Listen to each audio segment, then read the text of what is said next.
মুহররম মাসের ফজিলত নবী করিম সাল্লাল্লাহু আলাইহি ওয়াসাল্লাম বলেন, এই মাসের ফজিলত এত বেশি, এই মাসে আশুরা নামে যে 10 তারিখটা রয়েছে, এই 10 তারিখে কারবালার ইতিহাসের চেয়েও আরো বড় বড় ঘটনা এই পৃথিবীতে ঘটেছে।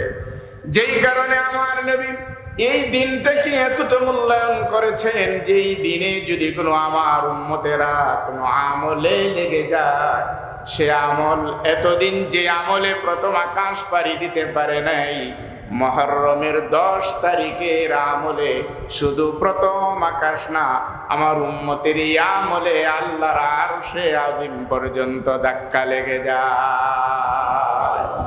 যদি বুঝে বলতে পারো, আমার নবী বলেন, যদি বুঝে বলতে পারো, বিশাল নদীতে যিনি রাস্তা বানিয়ে দিতে পারেন, যিনি তমাম পৃথিবী পানিতে ভাসে সেটাকে শুকিয়ে দিতে পারেন, আরো আরো আরো আরো বড় বড় ঘটনা যা ঘটেছে যিনি ঘটাইছেন, তোমার জীবনের এই ক্ষুদ্র ঘটনাটা ওই দিন মুছবে না, এটা আশা করা তোমার জন্য বোকামি ছাড়া আর কিছু না। ওই দিনের কদর করো, মূল্যায়ন করো। ওই দিনের কদর করার জন্য রাসূলুল্লাহ সাল্লাল্লাহু আলাইহি ওয়াসাল্লাম রোজার আদেশ দিয়েছেন, রোজা রাখো। 10 তারিখটা রোজা রেখে দাও। সিয়ামু ইয়াউমি আশুরা আহতাসিবু আলাল্লাহি আইয়ুকাফিরাস সানাতাল্লাতী ক্বাবলা। আশুরার 10 তারিখে রোজা রাখো। আমার নবী বলেন, তোমার একদিনের রোজা তোমার জীবনের মুসিবত দূর হবে, পাশাপাশি তোমার জীবনের সবচেয়ে বড় মুসিবত যেটা গুনাহ, আমার আল্লাহ আগেকার 1 বৎসরের গুনাহ তোমার ওই রোজার দ্বারা আল্লাহ মাফ করে দিবে। নবী নিজের বানায় বলেন নাই, অবশ্যই ঘোষণা আমার আল্লাহ দিয়েছেন। তারপরে নবী বলেছেন, অন্য এক হাদিসের ভিতরে নবী বলেন আশুরার রোজা, যা বললাম তো বললামই, এটা তো আছেই। এই আশুরার রোজা পৃথিবীতে যত নবী রাসূলগণ এসেছেন তারা ওই দিনে রোজা রেখেছেন। আমাদের রোজা রাখার আগে, আমাদের এই রোজা ফরজ হওয়ার আগে ওই রোজার গুরুত্ব ছিল। ওইটাও অনেক দামি রোজা ছিল। যখন এই রোজা ফরজ হয়ে গেল তখন ওই গুরুত্বটা কমে যাওয়ার পরেও আল্লাহর নবী হাদিসের ভিতরে বলেন, আফদালুস সিয়াম বাদা রমাদান শাহরুল্লাহিল মুহাররম আফদালুস সালাতি বাদাল ফরিযা সালাতুল লাইল। হাদিসের ভিতরে আল্লাহর নবী বলে, রমজানের পরে সর্বশ্রেষ্ঠ রোজা হলো মুহররমের রোজা, আর ফরজ নামাজগুলির পরে সর্বোৎকৃষ্ট নামাজ হলো রাতের নামাজ। তাহলে দুইটা বিষয়কে একে হাদিসের ভিতরে মিলাইছে। এই 10 তারিখের রোজার গুরুত্ব অনেক বেশি, অনেক বেশি। এই 10 তারিখের রোজা আপনার আগের বৎসরের গুনাহ মাফ হবে।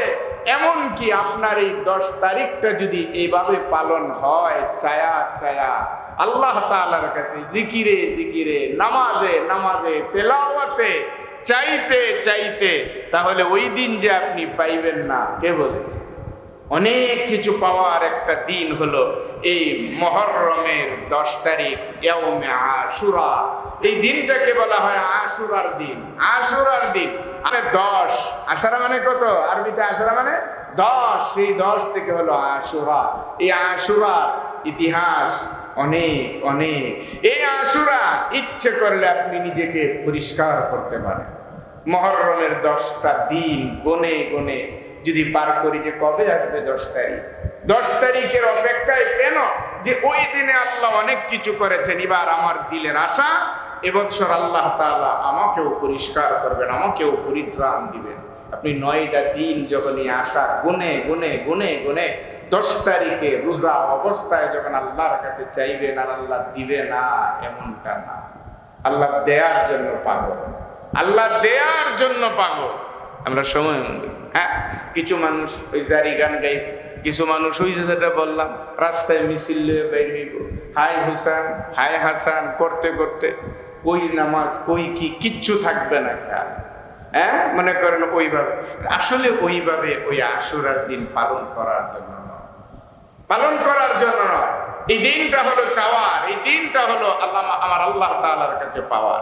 নবী করিম সাল্লাল্লাহু আলাইহি ওয়াসাল্লাম একটা কথা শুধু বাকি আছে, সেটা হলো নবী করিম সাল্লাল্লাহু আলাইহি ওয়াসাল্লাম এই 10 তারিখের রোজা এটা তো রাখলেনই, কিন্তু পরবর্তী বৎসর যদি বেঁচে থাকি, নবী সাল্লাল্লাহু আলাইহি ওয়াসাল্লাম বলছিলেন আমি এই বৎসর 10 তারিখ রোজা রাখলাম, আগে তো রাখছি, এ তারিখও রাখলাম, কিন্তু ঘটনা যেহেতু নতুন দেখলাম, যেই মদিনায় দেখলেন ইহুদিরা রোজা রাখে, জিগাইলো এরা রোজা রাখে কেন? বলে যে এরা রোজা রাখে যে ওই দিনে মুসা আলাইহিস সালাম পার হয়ে গেছিল, এটার শুকরাদান তারা রোজা রাখে।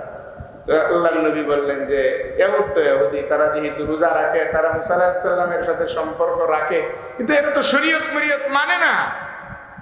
আমরা তো মুসার আরো বেশি অনুসারী, আমাদের আমলটা যেন ওদের সাথে মিশে না যায়, মিলে না যায়, এজন্য আমি ঘোষণা দিলাম সাহাবায়ে কেরামরা, আগামী বছর যদি আমি বেঁচে থাকি তাহলে আমার আমল, আমার উম্মতের আমল যেন কোনো ইহুদ নাসারাদের সাথে সম্পৃক্ত না হয়ে যায়, সমমানের না হয়ে যায়।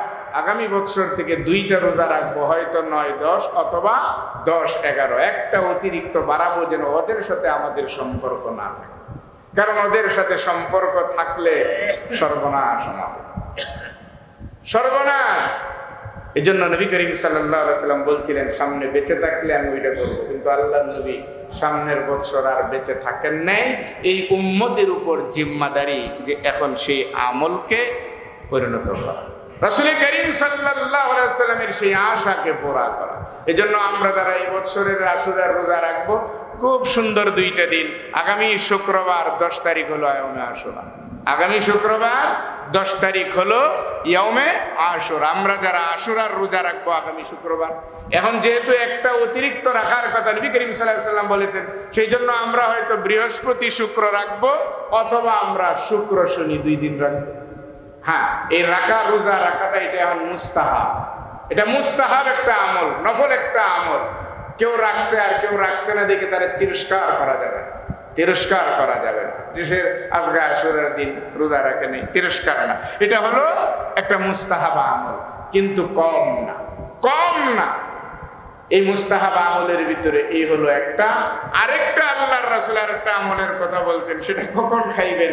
আল্লাহ তাআলা রাসূল বলেছেন মুহররমের 10 তারিখে কোন পরিবারের কর্তা যদি তার পরিবারের সদস্যদের জন্য ভালো কিছু আয়োজন করে খাওয়ায়, আল্লাহ তাআলা হতে পারে সারা বছর তাদের জন্য ভালো রিজিকের ব্যবস্থা করবেন। এটাও তো একটা কথা, এটাও একটা। এই জন্য উত্তম কিছু খেয়ে রোজা রাখা, আলহামদুলিল্লাহ সেহরিটা ভালো করলেন যদি সবাই রোজা রাখে, আর যদি সবাই না রাখে যারা আছে তাদের জন্য ভালো একটু খাবারের ব্যবস্থা করলেন, এটা ফালায়া দেওয়ার মতো না। রাসূল করিম সাল্লাল্লাহু আলাইহি ওয়াসাল্লামের প্রত্যেকটা আমল এবং প্রত্যেকটা আদেশ আমাদের জন্য পালনীয় এবং এটা আমলের বিষয়।